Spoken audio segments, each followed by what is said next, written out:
Hi friends, welcome back to heavenly things. ఈరోజు వీడియోలో ఊరి నుంచి తీసుకొచ్చిన పచ్చి రొయ్యలు మామిడికాయ కర్రీని నేను ఎలా ప్రిపేర్ చేస్తానో మీరు కూడా చూసేయండి. మరి ఈ కర్రీ ప్రిపేర్ చేయడానికి కావాల్సిన ఇంగ్రీడియంట్స్ ఒకసారి చూసేద్దాం. పచ్చి రొయ్యలు, ఒక మీడియం సైజు మామిడికాయ, 2 మీడియం సైజు ఆనియన్స్, కరివేపాకు, కొత్తిమీర, పచ్చిమిర్చి తీసుకోవాలి.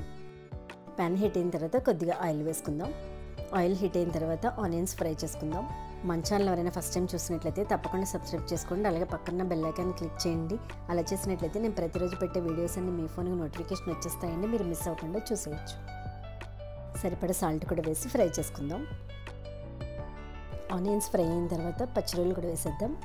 ఆల్రెడీ నేను ఫ్రై చేసిన పచ్చిరొయ్యలు వేస్తున్నాను. మీరు డైరెక్ట్గా పచ్చిరొయ్యలు వేసినట్లయితే అందులో వచ్చే వాటర్ అంతా ఎగిరేంత వరకు ఫ్రై చేసుకోవాలి. ఇప్పుడు ఇందులోనికి 1/2 టీ స్పూన్ పసుపు, 4 స్పూన్స్ కారం వేసుకొని ఫ్రై చేసుకుందాం. మామిడికాయ ముక్కలు వేస్తాం కాబట్టి కారం కాస్త ఎక్కువే పడుతుంది. మీరు కొంచెం తక్కువ తిన్నట్లయితే ఒక 1/2 టీ స్పూన్ తగ్గించి వేసుకోండి. ఇప్పుడు ఇందులోనికి 1 గ్లాసు వాటర్ వేసుకుని స్టవ్ని హై ఫ్లేమ్లోకి టర్న్ చేసుకుందాం. పచ్చిమిర్చి చాలా చిన్నగా ఉన్నాయి, అందువల్ల 8 వరకు వేస్తున్నాను. మీరు మీడియం సైజ్ అయితే ఒక 4-5 వేసుకోండి. మూత వేసి ఉడికించుకుని వాటర్ బాయిల్ అయిన తర్వాత మామిడికాయ ముక్కలు వేసుకోవాలి.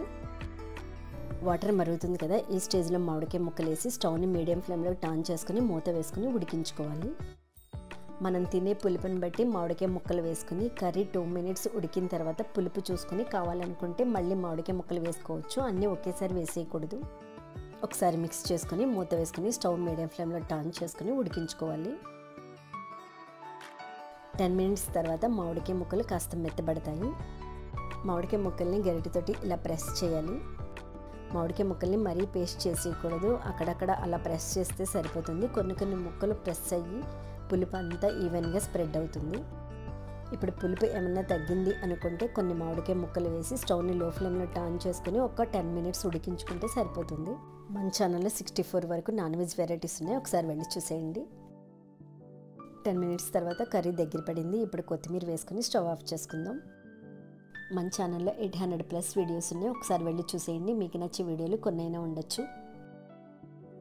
వీడియోస్ మీకు నచ్చినట్లయితే మీ ఫ్రెండ్స్ అండ్ రిలేటివ్స్కి తప్పకుండా షేర్ చేయండి. ఈ వీడియోలో కనిపిస్తున్న కన్సిస్టెన్సీలో ఉంటే సరిపోతుంది. పచ్చిరొయ్యలు మామిడికాయ కర్రీ రెడీ అయిపోయింది. టేస్ట్ అయితే చాలా బాగుంటుంది, మీరు కూడా తప్పకుండా ట్రై చేయండి.